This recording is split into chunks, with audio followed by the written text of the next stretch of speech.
We've taken the lead. What's going on, ladies and gentlemen? This is Rich of Review Tech USA, and I have a life-size poster of Geraldo Rivera on my bedroom ceiling.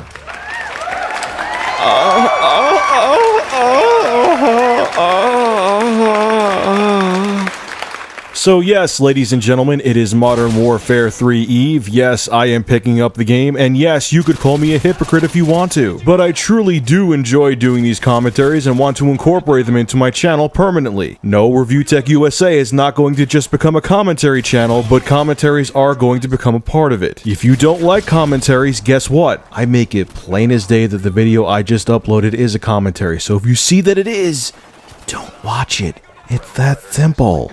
Jeez. But the topic for today is, and I think it's a very interesting one, is this. Do you think that Modern Warfare 3 is just going to feel like a Modern Warfare 2 DLC? My answer is this. Yes, no. 80% yes because of the footage that I've seen and due to the fact they only have a 2-year development cycle to make a new COD, and I don't think that's enough to totally revamp the game. And 80% no because it has a brand new campaign and a lot of features have been added to the multiplayer. But no matter what you think about Call of Duty, I wish Activision would listen to me. I know they're not going to because they're a multi-billion-dollar company. Call of Duty still makes some money hand over fist, and all the suits that work there know is numbers, numbers, money, numbers, numbers, money. Don't give a shit about anything else, numbers and money. That's the way big business works. But Activision, if you look at the comments under a lot of videos, if you look at the reaction to trailers, if you look at the reaction to commentaries, even mine, you're going to see that people are getting tired of COD. And they're getting tired of COD for a very good reason, because honestly, it really hasn't changed since I could even argue Modern Warfare, the original one, COD 4. And I also think the reason why a lot of people play COD 4 and Modern Warfare 2 and Black Ops and World at War, etc., is because the games will have the same feel. Now, a lot of people may argue with me like, hey Rich, you know, look at like Madden, sports games. They come out with one every year, charge people $60, and they tweak a few things. They don't give you a whole new experience. But with sports games like Madden and MLB and so on and so forth, and NBA 2K12, those are simulations. You want to have all the players that got drafted to different teams, the new rookies that got put onto teams. You want to have them where they're supposed to be that year.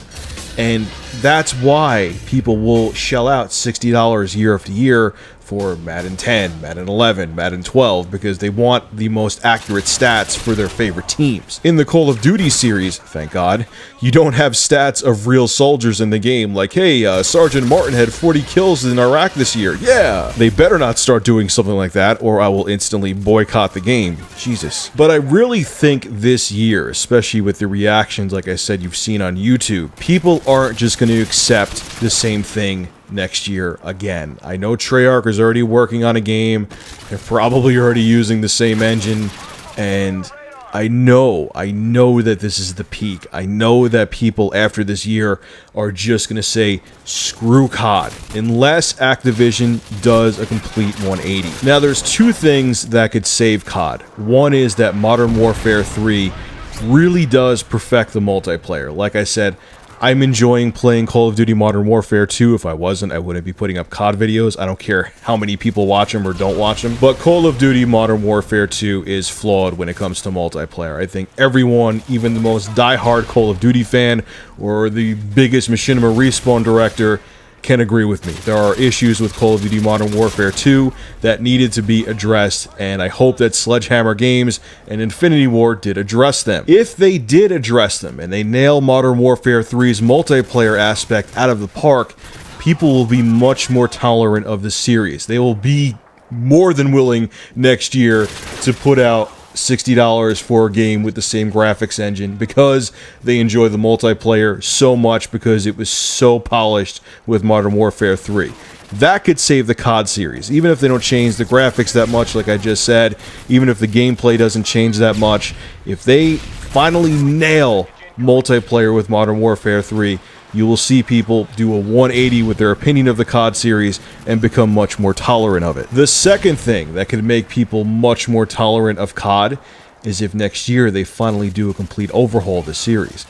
Brand new graphics engine, totally different feel to the game. It's still COD, it still feels like a Call of Duty game, but it feels next generation. I really do honestly believe if Activision, Treyarch, Sledgehammer Games, Infinity Ward, whatever damn team is now behind Call of Duty, if they all sit down and really work to revamp Call of Duty, they could easily make the series successful for another 10 years. They can make it successful into the next 2 generations of gaming consoles if they really take the time now. Hell, skip a damn year and work on the engine, work on the entire series, work on the game. So when the next Call of Duty comes out, people are blown away. Because I'll tell you right now, even though they're not going to listen to me and they're still going to come out with a COD next year, if you give them the same crap over and over again, and you didn't nail it out of the park like I mentioned before with the multiplayer, I'm telling you, next year, the next COD that comes out is not going to sell well. And I'm telling you, Activision, once you go on that downward slope, that slippery slide, you're not going to be able to get back up from it. I'm letting you know now, COD will become a thing of the past in the next generation of consoles. And Activision, if you really want to keep up with the Joneses, and I know sure as hell you're not going to listen to this one, make Call of Duty Elite free. It's ridiculous that you want to charge for that service. Why are you doing that? I know why. You want more money. And right now you feel like the Call of Duty series is invincible, and no matter what you ask for, people will keep buying it. But again, like I said in the beginning of the video, look at the comments under all of the Call of Duty Modern Warfare 3 trailers. Look at people's reactions to the newest Call of Duty coming out. Part of that is due to Call of Duty Elite, because you're milking more money out of their pockets. You'll probably end up milking more money out of mine, because if I'm making commentaries part of my YouTube page, I'm unfortunately going to have to give in to it eventually. Do I want to? No. Am I going to have to? Yeah. And I will admit that I'm part of the problem because I will succumb to it. But Activision and Mr. Bobby Kotick, like I said before, eventually people are going to get truly fed up, and they're going to have a version of Occupy Wall Street outside of Activision and just stop buying the game. That is another thing you can do. Listen to me, even though you won't. Make Call of Duty Elite free, and I promise you that the Call of Duty series will be a staple for gaming for years to come. Anyway, guys, we're like in the last minute and a half of this match. I want to give a huge shout out to a subscriber of mine. He's actually been a subscriber to me since my RLM audio days. His channel's name is Hansbro Productions. I'll have a link in the description below. Really cool guy. I am blown away, man. It is humbling to know someone's been following me for so long. He's been following me since the days of T2 Darlanton when he gave me a shout out back in like early 2009. So thank you so much for being a fan and being a subscriber for so long. And like I said, I'll have a link below in the description. It's really appreciated.